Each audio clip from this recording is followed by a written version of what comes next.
ప్రియమైన సహోదరి సహోదరులకు ప్రభు పేట వందనాలు శుభములు తెలియజేస్తున్నాను. మీరందరూ బాగున్నారా? మీ అందరి గురించి ప్రార్థన చేస్తూ వస్తున్నాము. మీరు ఎవరైనా కొత్తగా ఛానల్ చూస్తున్నట్లయితే దయచేసి సబ్స్క్రైబ్ చేసుకోండి. అదేవిధంగా ఇతరులకు కూడా తెలియచేయండి. ఈరోజు మనం దేవుని వాక్యంలోంచి నీ చెయ్య నన్ను నడిపించును, కీర్తన గ్రంథము 139వ కీర్తన 10వ వచనంలో నీ చెయ్య నన్ను నడిపించును. గొప్ప వాగ్దానం అండి దేవుడు చేస్తున్నాడు. దేవుడు చెయ్య మనల్ని నడిపిస్తాడు. దేవుడు చేయ మనం నడిపించినట్లు మనం ప్రార్థన చేయాలి. ప్రార్థన చేస్తే దేవుడు మనం నడిపిస్తాడు. దేవుడు చేయ మన చేయని పట్టుకుని నడిపిస్తాడు. అదేవిధంగా మన చేయ దేవుడి చేతిలో పెడితే దేవుడు మన సమస్యల నుంచి, మన కష్టాల నుంచి, మన ఇబ్బందుల నుంచి మనల్ని విడిపిస్తాడు. మనకి ఏ అపాయము మన దగ్గరికి రాదు. కాబట్టి దేవుడు మన చేయ పట్టుకొని మనం నడిపిస్తాడు. అదేవిధంగా మనకి ఎన్నో సమస్యలతో బాధలతో ఉన్నావా, ప్రతి సందర్భంలో దేవుడు నీ యొక్క కష్టాలను దేవుడు చూస్తున్నాడు, నీ పరిస్థితులను దేవుడు చూస్తున్నాడు.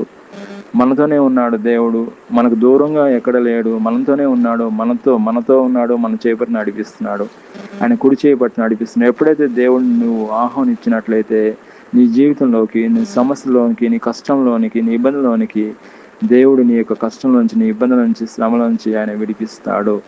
ఏ అపాయము నీ యుద్ధకు రాదు. నీ అవసరతలన్నీ తీర్చేది దేవుడే. అదేవిధంగా దేవుడు మనల్ని చిన్న బిడ్డల్లాగా ఆయన నడిపిస్తాడు. మన ఉదాహరణ చూసినట్లయితే మన తండ్రి చిన్నప్పుడు మన చేయబట్టి నడిపించినప్పుడు మన తండ్రి చేయని మనం గట్టిగా పట్టుకొని నడుస్తాము. అదేవిధంగా ఏదైనా బండరాయి తగిలినా కానీ, ఏదైనా రాయి తగిలినా కానీ మనము పడిపోవలసిన పరిస్థితిలో కూడా మనం పడము.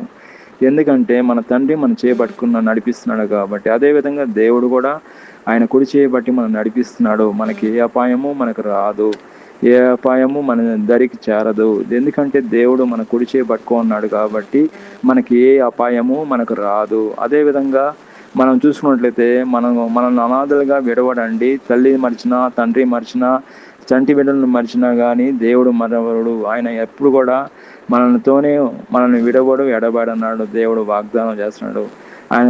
అయినప్పటికీ దేవుడు మనల్ని విడిచిపెట్టాడండి. దేవుడు మనల్ని ఎప్పుడు కూడా మనతోనే ఉంటాడు. అనాథలుగా విడవడండి, ఎడబాయడు. తల్లి మర్చినా ఆయన మర్చిపోయే దేవుడు కాదండి. మన శ్రమల్లో ఆయన చేయి విడవడు, మన కష్టాల్లో ఆయన చేయి విడవడు, మన ఇబ్బందుల్లో ఆయన చేయి విడవడు. మనతోనే ఉంటాడండి. మనల్ని ఆదరించే దేవుడు, మన కృప చూపించే దేవుడు, మనం బలపరిచే దేవుడు, కనికరం చూపించే దేవుడు. కాబట్టి మనం అనాథలుగా విడవడండి. తల్లి మర్చినా, తండ్రి మర్చినా మనల్ని ఎప్పుడు కూడా ఆయన చేయి విడవడు. అదేవిధంగా మనల్ని దేవుడు ఎప్పుడు వరకు నడిపిస్తాడంటే మనల్ని మరణం వరకు మనం నడిపిస్తాడండి. దేవుడు మనల్ని విడిచిపెట్టడండి. తల్లి తండ్రులను మర్చినా కానీ ఆయన విడిచిపెట్టాడండి. మనం అనాథలుగా విడిచిపెట్టాడండి. అదేవిధంగా అద్భుత రీతిగా మనం నడిపిస్తాడండి దేవుడు. ఈ లోకంలో అందరూ విడిచిపెట్టినా కానీ దేవుడు నిన్ను విడిచిపెట్టాడండి. దేవుడు నీ దగ్గరికి వచ్చి నేను నడిపిస్తాడు. ఆయన కుడి చేయి ఆయన నడిపిస్తుంది. అదేవిధంగా దేవుడు మోషేకు తోడైనట్లు నీకు తోడే నడిపిస్తాడు. ఈ జీవితంలో ఎన్నో శ్రమలతో ఉన్నావా, ఇబ్బందులతో ఉన్నావా, కష్టాలతో ఉన్నావా, ఆయన చేయి నిన్ను నడిపించినప్పుడు ఏ సమస్య, ఏ కష్టం, ఏ ఇబ్బంది నీ దరికి చేరదు. అన్నీ కూడా వెళ్ళిపోతాయి. నీ దేవుడు జీవముల దేవుడు. ఆయన మాట ఇచ్చి నెరవేర్చే దేవుడు కాబట్టి ఆయన ఎప్పుడు కూడా నిన్ను విడిచిపెట్టాడు. అదేవిధంగా ఈ లోకంలో మనకు దేవుడు ఆలోచన చేత నడిపించబడితే మనం ఎంతో పరిశుద్ధంగానూ, మన హృదయము పవిత్రంగానే ఉంటుంది. అదేవిధంగా మనం ఈ లోకంలో మనం చూసుకుంటే 2 రకాల మనుషులు ఉన్నారు. ఒకరు మంచోళ్ళు, ఇంకొకరు చెడు మనుషులు. మనము మంచి చేత నడిపించబడితే అది దేవుడి చేత నడిపించబడుతున్నాము. చెడు చేత నడిపించబడుతున్న అది దురాత్మ చేత నడిపించబడుతున్నాము.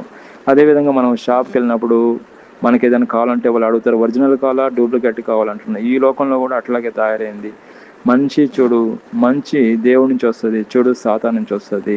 మనం ఎప్పుడైతే మన ఆలోచనలో దేవుడి చేత నడిపించబడతామో అప్పుడు మనం పవిత్రంగాను, మనం ఎంతగానో పరిశుద్ధంగా మనం కలిగి ఉంటాము. మన జీవితంలో దేవుడు మనల్ని ఎల్లప్పుడూ కూడా ఆయన కుడి చేయి పట్టుకొని మనం నడిపించాలని ఆయన ఆలోచనతో మనం నడిపించాలని దేవుడిని మనసారా కోరుకుంటున్నాను. దేవుడి ఈ వాక్యం దీవించిన గాక. ప్రార్థన. ప్రేమైన మా పరలోక తండ్రి యేసుక్రీస్తు ప్రభు పరిశుద్ధ నామమును బట్టి మీ సన్నిధికి వస్తున్నాం దేవా. ఎక్కడైతే 2-3 మీ నామములో కూడి ప్రార్థన చేస్తారో అక్కడ మీరు ఉంటానా దేవా. మీకు స్తోత్రం నాయన. ఈ సమయంలో మీ యొక్క వాక్యం ద్వారా మాతో మాట్లాడిన దానికి వందనాలు తండ్రి. మీ వాక్యానుసారంగా మేము జీవించే కృపను దయచేయమని, ప్రతి ఒక్కరిని ఎవరైతే ఏకీభవించినా దీవించమని యేసుక్రీస్తును ప్రార్థన చేస్తున్నాం తండ్రి. ఆమేన్.